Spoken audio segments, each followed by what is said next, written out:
From the world of politics to the world of business, this is Balance of Power.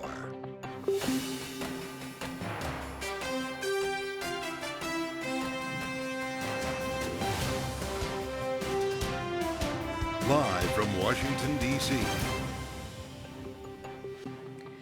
From Bloomberg's Washington, D.C. studios to our TV audiences worldwide, welcome to Balance of Power. Alongside Kaylee Lyons, I'm Amory Horder.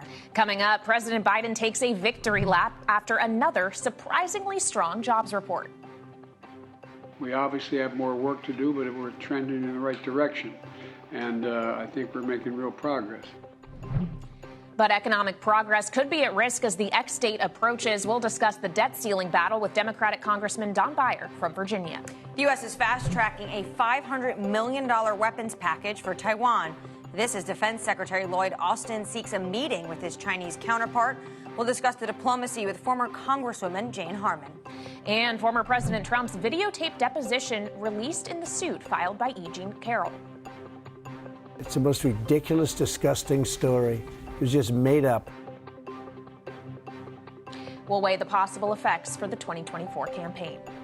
Happy Friday, Kaylee. Indeed. But really, this is the calm before the storm, because everyone is gearing up for next week. That is when we have a slew of agenda items. Yeah, I mean, this has been a week spent basically only talking about the talks that are happening next week, which guarantees that next week we'll just be talking about the talks that happened. It's just debt ceiling domination conversation. Exactly. And at the moment, we're just not seeing the urgency. The House was out of session. They're back in town. Speaker McCarthy is here. And on Tuesday, he'll be sitting face-to-face with the president. Yep, we're all just counting down to May 9th, which is part of the countdown to June 1st. Exactly. And we're less than a month away now from that X date. Joining us around the table as we set the table for next week, Bloomberg's Megan Scully and Enda Curran. Now, thank you guys for joining us, by the way, and happy Friday. Before we get to Biden talking about, of course, the debt ceiling, he talked about the jobs number today. So he's going into this meeting with a little bit of oomph behind him in terms of the U.S. economy. Take a listen to what he had to say earlier today on the jobs number.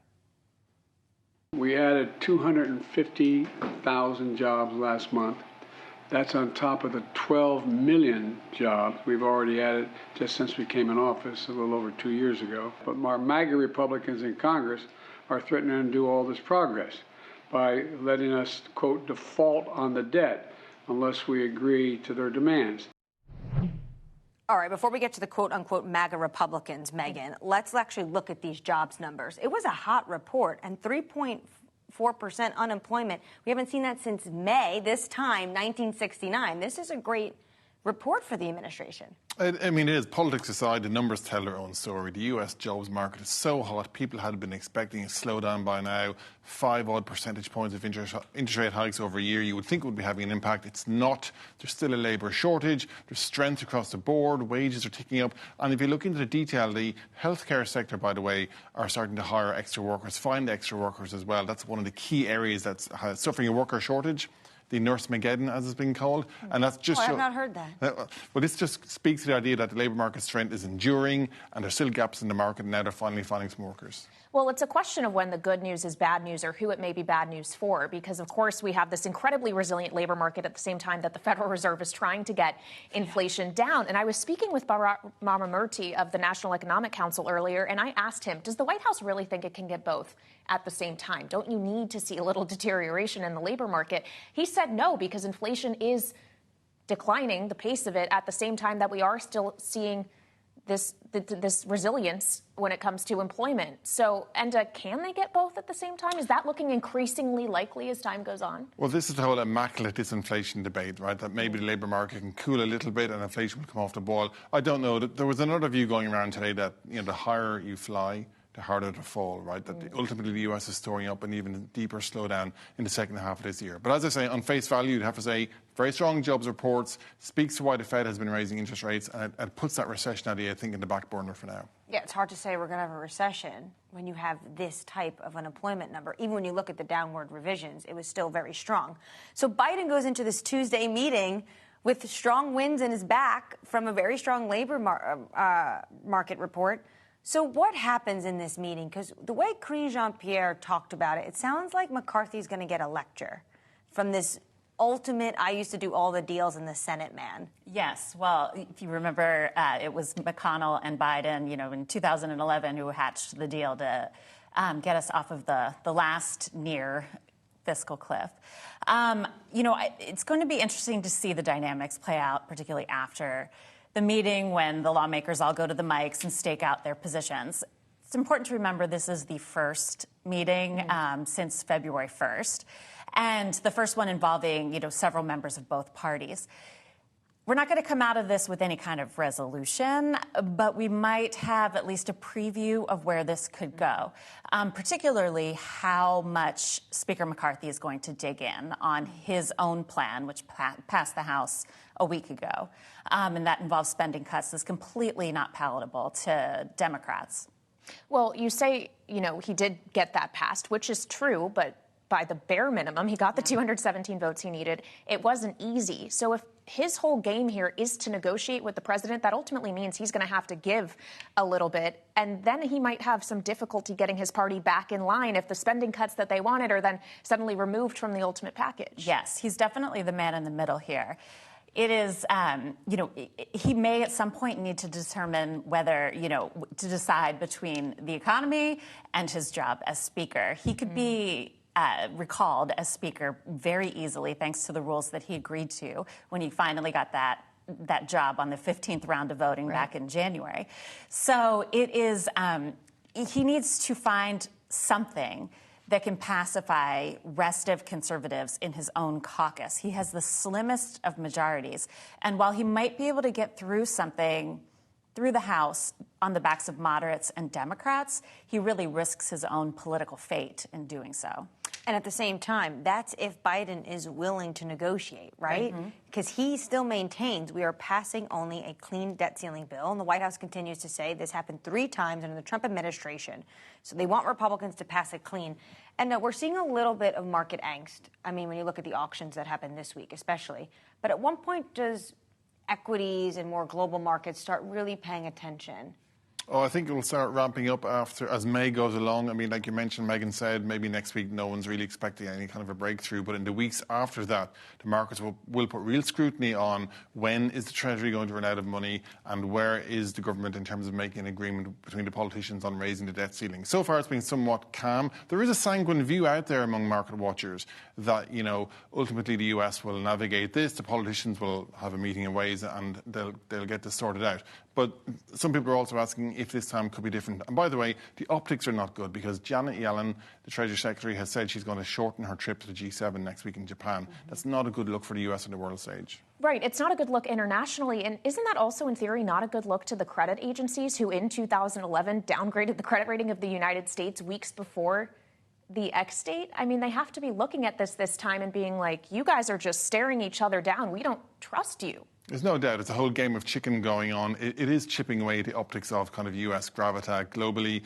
I mean, we have seen this before. As you're saying, the politicians have navigated it, but this time around, there's a lot of scrutiny on just why there is so much division, why there cannot be a meeting of minds on this. And again, that's playing out globally at a time at a lot of division on the geopolitical stage. I want to take the counter view potentially of that, though. Wouldn't it be even worse, though, if Yellen didn't shorten her trip and leave at a time when they are trying to hammer out this debt ceiling? She is the chief economist of the Biden administration. She's the former Fed official. She should be in that meeting, no? With McCarthy, with McConnell. Sure, you would think on the list of her priorities, the debt ceiling is number one. Don't forget also that Biden is traveling to the G7 later this month, and he might need to cancel his trip or shorten his trip.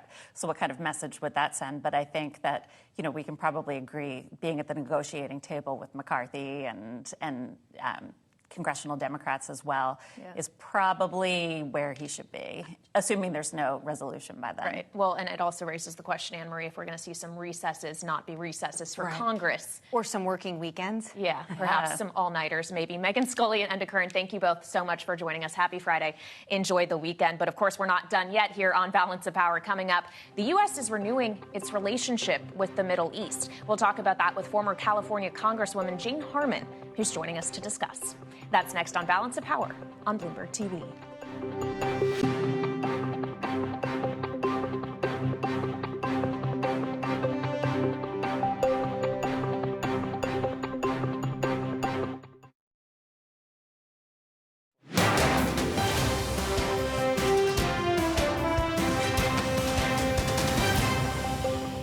Let me state clearly up front what President Biden has said himself. Our commitment to the Middle East region is unshakable because the region is vitally important to our shared future and deeply interwoven with American interests and those of our allies and partners. Jake Sullivan, the president's national security advisor, speaking last night on the renewed partnerships between the United States and the Middle East. Chair of the Freedom House Board of Trustees and former Congresswoman from California, Jane Harman, joins us to discuss. Thank you so much, Congresswoman, for joining us. We now have Jake Sullivan going to the Middle East, to Saudi Arabia this weekend. Not just the Saudis are coming to the table, though. The United Arab Emirates and also India will be there. I'm calling it the new Quad. But what strikes me, and from Mr. Sullivan's speech last night, was that it's no longer security that is the bedrock of this partnership between the Gulf and the United States. It does look like the U.S. really wants to expand this, as well as the Gulf, into strategic partnerships in terms of investments. Is that how you read it? And could this mean more stability in the region? Well, I hope so. I think the visit is the right thing to do. But, of course, as chair of the Freedom House Board, human rights has to be on the agenda. And let's remember that our CIA has said that MBS, the person that Jake Sullivan's meeting with, the Crown Prince, was responsible for the killing of Khashoggi, which still rankles in Washington. So I hope he does that. But, yes, I think an economic partnership is part of this and should be.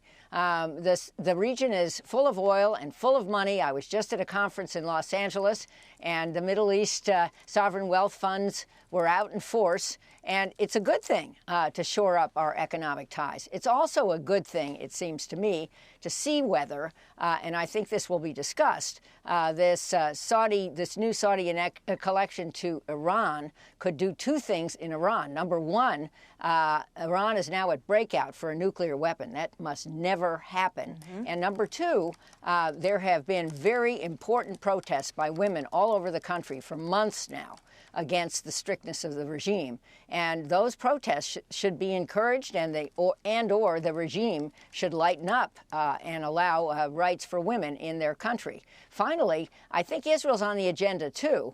And the Saudis have said that they may want to, and this I think would be a good thing, establish diplomatic relationships with Israel, but they also are pushing the Arab Peace Initiative. What is that?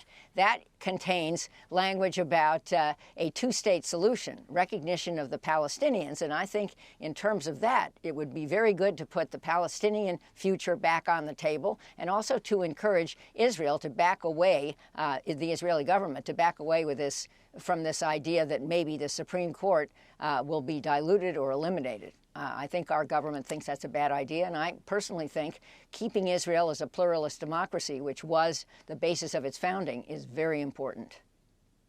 Just quickly, do you think part of this trip has to do also with the United States wanting to make sure they are showing strength in the Gulf at a time when Xi Jinping, you just mentioned Tehran and Riyadh coming together? That was a coup for Beijing. They're the ones that brokered this deal. Yeah.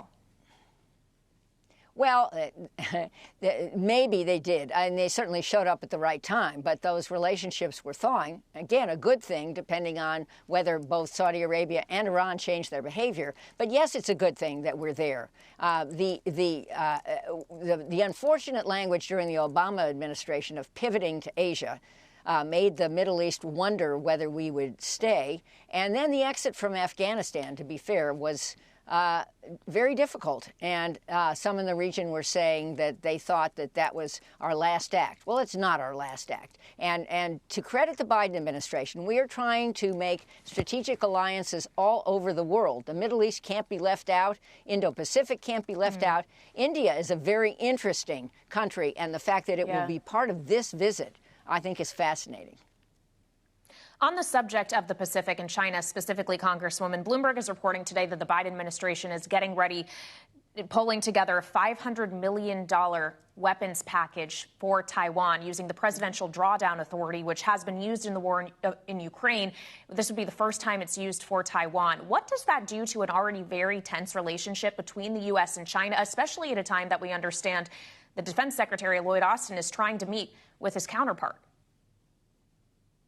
Well, I think we have to do both things. I think there should be meetings. I understand that Secretary Blinken may renew his effort to meet with his counterpart in Beijing. I think that would be a good thing. We have a very able ambassador there, Nick Burns, and we need to show Taiwan and the world and our Congress that we can fight the important fight in Ukraine and pay attention to other hotspots in the world, and Taiwan certainly is one. I hope that will calm down. I think we need diplomacy. I think we need soft power across the world, but I also think we need to show that we are resolved to keep Taiwan from being overridden by China. Speaking of hotspots, the video I woke up to this morning from Yevgeny Prigozhin of the Wagner Group was quite shocking in terms of the sharp escalation. We're seeing the rhetoric he has towards really the Russian government minus President Putin, also threatening that he will remove his troops from Bakhmut. What does President Putin do in a moment like this when he has this escalation from Prigozhin with Sergei Shoigu? Well, Prigozhin has been critical for a long time about the lack of military strategy and training of Russian troops in Ukraine. And I think a lot of people looking at this think that his Wagner Group has been essential in terms of keeping Russia from collapsing. I don't know where this goes next, but it's not good news for Vladimir Putin, who is already a pariah on the world stage. And if his own people are turning against him inside, I think that's a bad sign for him. Let's hope that the spring offensive by the Ukrainians is very successful and that Putin is pushed back, and that after he is pushed back, not now, after he is pushed back, there will be a negotiation and peace. The Ukrainian people deserve incredible credit for their fighting heart. And they have, some people say they're leading Zelensky, who's a marvelous leader. He's not leading them. The point being that they are in this fight to win. And I think, freedom in the world is at stake. And I'm strongly in favor of what they're doing. Is Ukraine given an advantage by this squabble between the Wagner Group and Putin? Yes, I think. Well, I don't. I wouldn't call it an advantage, but I think the squabble weakens Russia's ability. Yeah, I guess you could call it that. Russia's ability to stay in this fight, and perhaps the spring offensive by Ukraine, which they will mount. And by the way, I understand that 1 million rounds of ammunition are being sent now by Europe, which has been a hugely important ally of ours, as has NATO in this fight. I think that's a sign that the spring offensive will be more successful, and hopefully the spring offensive will push Russia back from all the occupied territories, which it has unlawfully tried to govern over many years, but especially since this dreadful war started a year plus ago. Congresswoman, quickly, just to shift gears here for a moment, bring it back domestically. I know you're very good friends with Senator Dianne Feinstein. Have you spoken to her? Is she planning on coming back to the Senate? Well, I read that yesterday she said she was planning to come back. Yes, she's a good friend. I met her when she was mayor of San Francisco. We were elected to Congress in the same year. I'm a colossal admirer of hers, an icon in politics, especially California politics. She had a dreadful case of shingles and is still recovering, but she wants to be back. Obviously, her doctors have to clear her, and I hope she can be back as soon as possible, and there are important votes, and the Senate needs her. But I would never write Dianne Feinstein off from anything, and it would be wonderful to have her back in Washington. All right. Well, it was wonderful to have you here speaking with us this evening. Thank you so much for joining us. Of course, another former Congresswoman from California, Jane Harman. Now, coming up, are most Americans able to stand a $400 surprise financial hit? The results of a new morning consult poll are coming up. This is Bloomberg, Balance of Power on Bloomberg.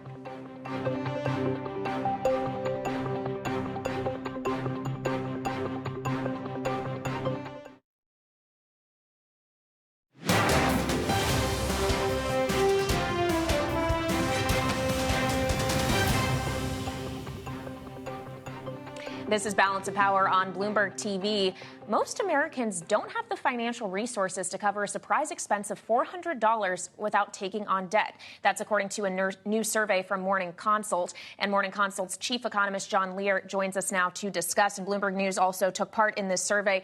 John, thank you for being with us. When we talk about that percentage of people who either would need to take on debt or couldn't afford to pay it all, walk us through the demographics. Who does that group represent? Yeah, thanks for having me. The demographics are particularly important right now because we know that recently inflation has been disproportionately hitting lower income and middle income folks, and I think we're seeing that in results. So one of the big takeaways is just how large of a share lower income adults are represented in terms of not being able to pay with cash or cash equivalents with a $400 expense.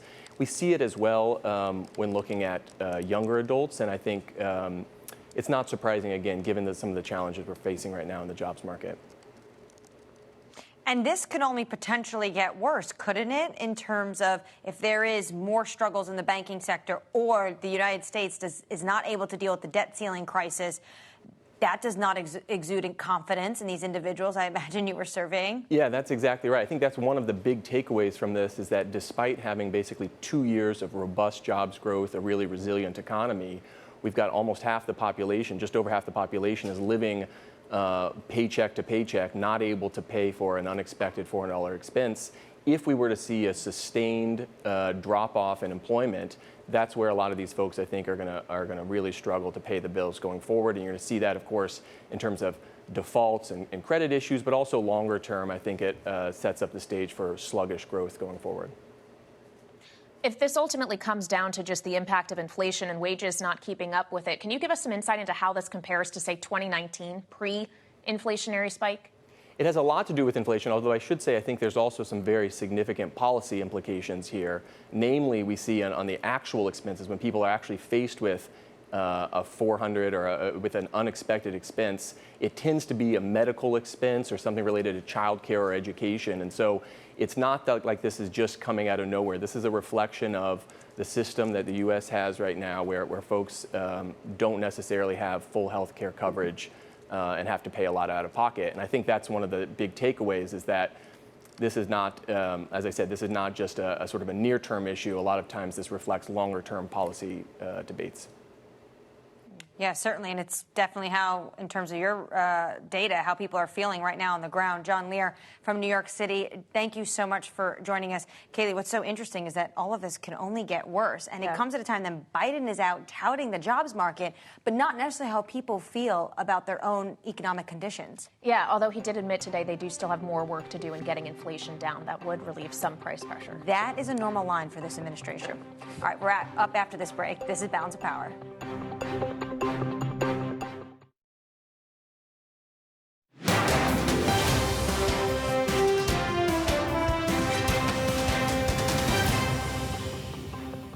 I will not negotiate whether or not we pay our debt. Come to the table and stop playing partisan political games. They say they're going to default unless I agree to all these wacko notions they have. Now he should sit down and negotiate. I'm happy to meet with McCarthy, but not on whether or not the debt limit gets extended. Mr. President, why don't we sit down and work through it? Ooh, the tit for tat. This is Balance of Power on Bloomberg TV. The public standoff between President Biden and House Speaker Kevin McCarthy continues as the Treasury's potential ex-date creeps closer. Here from the Democratic side of the aisle is Congressman Don Beyer of Virginia. Congressman, thank you so much for joining Kayleigh and I this Friday afternoon. We're really just trying to set the table for next week. The president will be in the Oval Office with congressional leadership, most notably the individual we just heard from there, Speaker McCarthy. But we are ever so close to this ex-date, June 1st. Should the president have made this visit, this meeting, this offer earlier? Is he too late? No, yeah, he kept saying, where's your budget? Where's your plan? And in fact, the Republicans haven't come up with a budget yet. They may never do that, but they did pass by a 2-vote margin.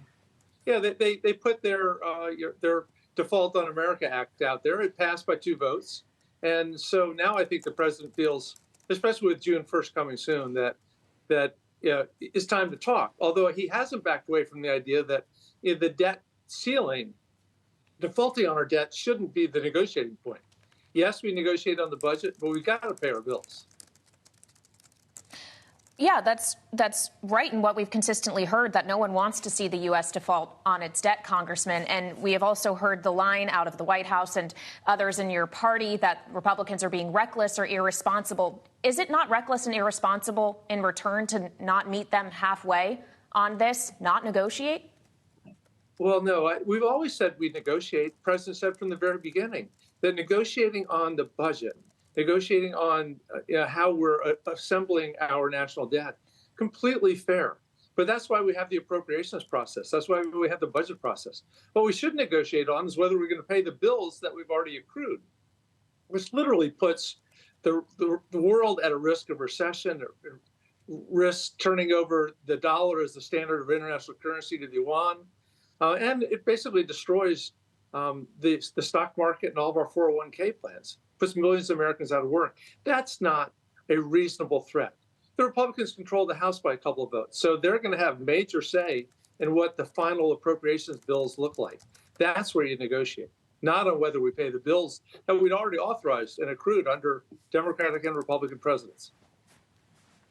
Yes, that's true. Everyone has a piece in terms of the debt that we have right now in the United States. I want to take a listen to Representative Byron Donalds, who we spoke to yesterday. He's your colleague from the other side of the aisle, on his take on the fight over the debt ceiling. Congress's ability to raise the debt ceiling is a concern. But the overarching concern is Congress's lack of ability to actually have a fiscally sustainable track record for how we're going to spend the people's money and then responsibly find a way to repay the debts that we've incurred. So you know how Republicans feel, and Speaker McCarthy has said this to me many times. It's like a credit card. When it's time to pay your past bills, they think it's viable and necessary to have a conversation on the future spending. At the same time, do you go? Well, I completely agree. And that's what the budget process is for. But it's sort of silly of Representative Donalds to say, oh, this is Joe Biden not willing to negotiate. Let's remember that a quarter of that debt just happened in the 4 years of Donald Trump's presidency. And that was an extra $6 trillion added. And my Republican friends refuse to consider any revenue measures. We've got a huge gap between revenue and spending. We all know we have to address the spending side. We should address the revenue side also. Yeah, well, I was actually in the Senate yesterday speaking with Senator J.D. Vance from Ohio, and he actually said he thinks everything should be on the table in these negotiations, including revenue-raising measures. I do have to ask you, though, Congressman, you sit there in the House of Representatives. I assume you were sitting there on the House floor in every single round of voting it took for Speaker McCarthy to even get that speakership job. He had to deal with a faction of his party that proved very difficult. What we saw was unprecedented. So I'm just wondering what the calculation is on the Democratic side about something unprecedented not happening again, given the membership of the House. Are Democrats underestimating the willingness of some in the Republican Party to default on the U.S.'s debt? No, I don't think we're underestimated. I think most of us are more afraid than we've ever been. Yes, we've raised the debt ceiling 72 times or something. But I don't think anyone ever feels they've been that close. But Kevin McCarthy had a choice. He could work with moderate Democrats to get the last couple of votes he needed to get over the top, or he could make promises to that small fraction of fairly radical and extreme Republicans who, many of them said they just as soon burn the House down, default on the debt, and have a shutdown in order to achieve their larger goals of reining in the national debt. We all have responsibility to rein in the debt, but not to destroy America while we're doing it. The other issue, of course, is the continuous concerns in the regional banking sector. And Kaylee and I are just looking over this headline crossing the Bloomberg. Fitch says its rating action is driven by the impact of a potential transaction and the uncertainty regarding the bank's strategic decision as they place a rating watch negative by Fitch on PacWest. How concerned are you about a banking crisis at the same time that you're trying to negotiate a debt ceiling lift with Republicans? It's a terrible thing coming together at the same time. The good news this morning, the 250,000 new jobs, 3.4%, the lowest black unemployment ever in our country. All that was good news, but we still have to be concerned about these bank failures and what it's done to, threaten the stability of our financial system and worry investors. And obviously, we've seen the impact on the stock market in the last couple of weeks. Yeah, the timing is terrible. We think about the timing certainly isn't great, Congressman. So it raises the question of what role Congress has to play in any further stabilization. Would you be supportive of something like raising the cap on deposit insurance? Oh, absolutely. I think raising the cap makes a lot of sense. I also think that we need to go back to the loosening of regulations we did a couple of years ago, which I cheerfully, in retrospect, voted against. But most of the people, there are exceptions, think that this crisis may not have happened if we'd had stronger regulation for those large, mid-sized banks. But then there's much that we learned. We just go back to Silicon Valley Bank, that it's crazy to have, 92% of their deposits over the FDIC insured limit. We're going to have to think about some new ways to make sure this banking is done in a stable way. Would you consider the banking sector right now sound and resilient? Now, overall, yes. But anytime you get a failure of some relatively large banks, it does make people afraid. If you'd had no runs on those banks, things would have been fine. But people were taking their money out because they were afraid the banks were going to fail. So that it's essential that this bank system not just be resilient, but that the confidence of our investors is also resilient. And we have to believe in it in order to make sure that it stays that way. All right, Congressman, we have to leave it on that note, but thank you so much for joining us. Happy Friday to you. Enjoy the weekend. That was Congressman Don Beyer of Virginia. Thank you. And coming up, we're going to have more revelations about Supreme Court Justice Clarence Thomas. And this time, it's actually about thousands of dollars paid to his wife, Ginny, by a judicial activist. That conversation is coming up next with our political panel. This is Balance of Power on Bloomberg TV.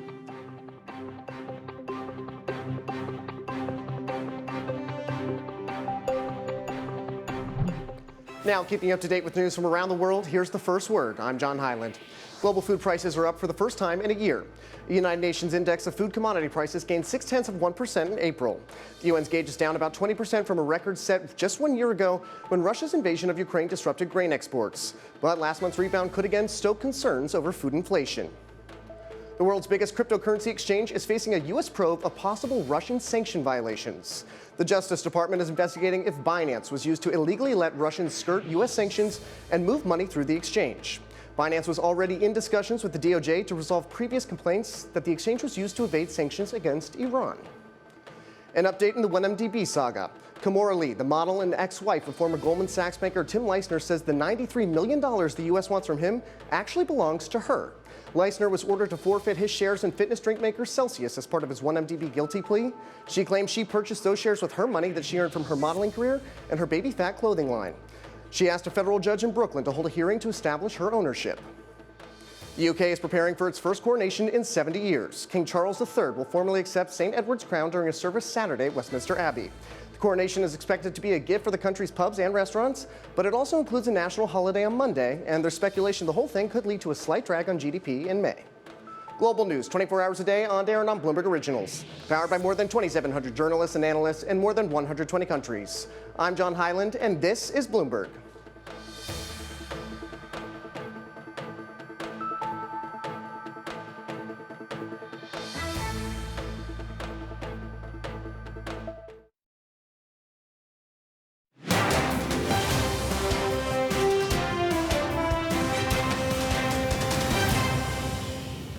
There are many layers to this. Let the process follow its course. And so get engaged with comparisons and where we are, where we aren't. I'm not going to do that. I'm going to let the investigation run its course. Those who believe that I should do something differently, I respect that. But I have to make the right decision for the city of New York. That was New York City Mayor Eric Adams speaking this week after earlier this week, the death of a homeless man who was put in a headlock by a fellow passenger on a subway car in the city, and it sparked protests and sharp back and forth between the mayor and a New York Congresswoman. Representative Alexandria Ocasio-Cortez, a representative from New York, tweeting earlier this week saying Jordan Neely was murdered. But because Jordan was houseless and crying for food in a time when the city is raising rents and stripping services to militarize itself, While many in power demonize the poor, the murderer gets protected with passive headlines and no charges. It's disgusting. Let's turn now to our panel. Jeannie Shanzano, a political science professor at Iona University, coming to us tonight from New York, and Lisa Camuso-Miller, a partner at Reset Public Affairs, who is here with us in Washington. Jeannie, seeing as you are in New York, I'll come to you first. Obviously, this is an issue in the city, but it really speaks broadly to the delicacy and difficulty of navigating the issue of crime in America at the moment. Give us your take on what is playing out where you are right now. Yeah, I mean, this has been an enormous story in New York City, as you can well imagine, and now throughout the rest of the country. You know, for New Yorkers, this sort of is reminiscent of Bernie Goetz in the 1984 case when he was described as a vigilante and ultimately acquitted of shooting and paralyzing 5 black young men. And of course, this involved a white former veteran, we understand, or veteran and former Marine, who put this homeless man in a chokehold on the F train in New York City and ultimately killed him. But I do have to say, I think the Mayor, Eric Adams, is right when he says we have to investigate this thoroughly and get to the bottom of it before we jump to conclusions. We're already hearing reports that people on the train thought there may have been a gun involved. You know, so there's a lot there that simply watching the video, as we know from past cases, we can't tell. But this has really exacerbated concerns of New Yorkers and people across the country about the issue of crime. In the last election, 60% of Americans said crime was a major concern in their vote for Congress, and that's not going to ebb anytime soon. No, and the governor and the mayor have really tried to get people back into the city, into their quote-unquote normal lives. They want to get more people stop working from home, taking the subways, going to Manhattan. The other thing Ocasio-Cortez, the congresswoman, talked about was mental health. And she said it was rich coming from the mayor because there have been cuts. Is that something that you think this will have more light, this will be highlighted more, that cities should not be cutting back on some of these really important social services? This is a debate that's happening everywhere across the country about mental health and the lack of resources that we have. And any cut to that kind of program, especially in big cities like New York and others, should not. This has to be something that's important and is prioritized and certainly not cut back on. The mayor will definitely take more heat for that alone. How do you see the issue of crime playing into the 2024 election? Because we know it was weighing heavily on voters' minds as they went to the polls in the midterms. Well, I certainly think that any of the candidates that were using that as part of their messaging really felt like it resonated more than really anything else. It's a safety issue. It's a home issue. It's one that's very personal for people, and it is one that drives people to the polls. So this is an issue I totally agree with Jeannie about how we need to let the contours of what actually happened play out. But this is just another example of how this narrative and this conversation is going to continue for many, many years to come.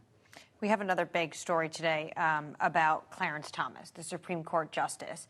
This is about his wife getting funds, and the individual that was giving those funds said, do not mention her name on the bills.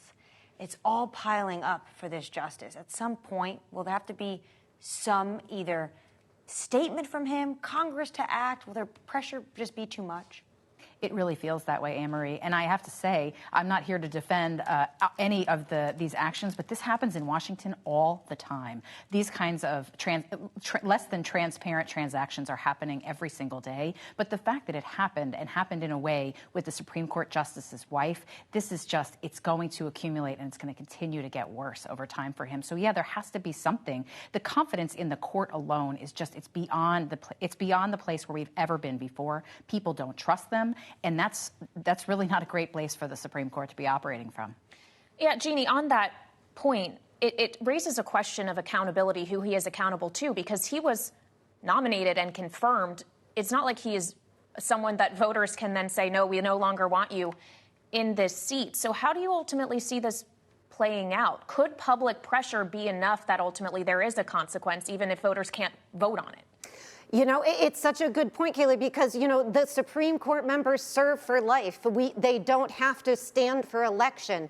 And this has been a problem in American history. And we have been hearing calls from the American public. To Lisa's point, confidence is really low. 62% of Americans say they have zero confidence in the Supreme Court. That's the lowest we've seen in 5 years. And they are having an enormous impact on all of our lives with their decisions on everything from abortion to the death penalty and everything beyond that. And we have absolutely no power to control them.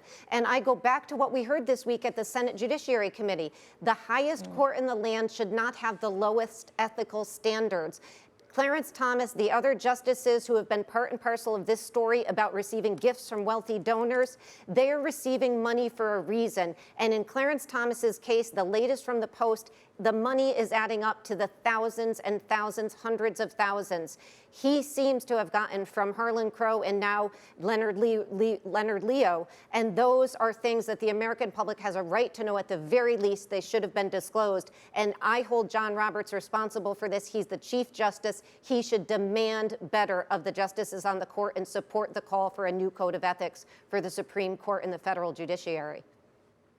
Well, Lisa says this is rampant in Washington. You know what I think of, Kaylee? We have ethics as journalists. There's certain things that we cannot accept or do, and it's very clear. Yeah, it is. But we also are accountable to someone who is willing to hold us accountable, which is kind of the other part of this equation. And that's why this debate's not going away. All right, Lisa Camusa-Miller and, of course, Jeannie Shanzano are sticking around with us. Coming up the program, we're going to dive into former President Donald Trump's videotaped deposition today in writer E. Jean Carroll's lawsuit.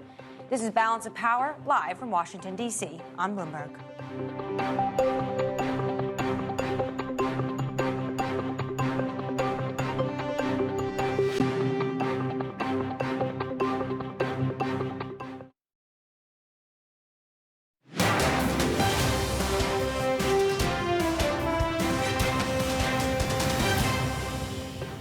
I didn't have to reach out to anybody because it didn't happen. And by the way, if it did happen, it would have been reported within minutes.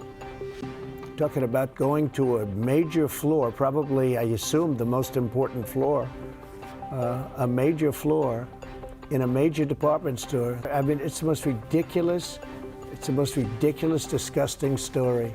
It was just made up. Former President Donald Trump's videotaped deposition in writer E. Jean Carroll's lawsuit there, 48 minutes or so. It was that deposition. We're back with our political panel. Jeannie Shanzano, political science professor at Iona University, and Lisa Camuso-Miller, partner at Reset Public Affairs. All right, so he didn't show up, Lisa, in court, but we have the deposition. This is obviously a rape case. It's very serious. But right now, this is the individual that is likely going to be the 2024 candidate if you had to decide today. It's him. How difficult would it be for him to get the votes of independents and women, especially suburban women? You would think impossible, Anne-Marie, but I don't understand. You've touched a nerve on this story with me that I really can't even say enough about how obnoxious and insane all of this really sounds to me. What woman would bring a case against a former president if it didn't actually happen? So I already come to this decision with a bias myself, but to be able to go to the polls, to know that this is someone that is, regardless of whether or not this happens, so bad for women, and sitting in a place where he is demeaning them, talking badly about them, they're not my type, that it's gross. I mean, there's just no other way to put it. So to think that women and independents could come out in favor of this kind of candidate, especially after everything else we've seen from him as a president, is just, to me, it's unbelievable. Well, and of course, we're going to be hearing more from the former president next week when he speaks at a CNN town hall. Just one agenda item on what is going to be a very busy week for both the former president and the current president, Jeannie, because on Tuesday, of course, President Biden is going to sit down with congressional leaders to talk about the debt ceiling. You think we get anything tangible out of that?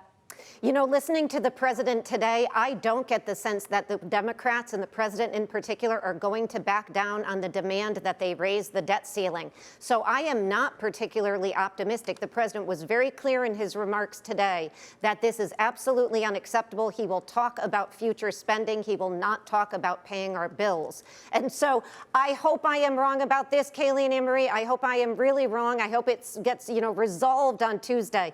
But I think we're seeing them all digging in their heels. And I would go over to the congressional side. We heard that from Chuck Schumer and Hakeem Jeffries last night in a call. They, too, saying they believe Republicans will blink on this. So I don't think they're feeling the pressure yet. If they were, I think they'd be in Washington, D.C. with you guys right now working on this, and they're not.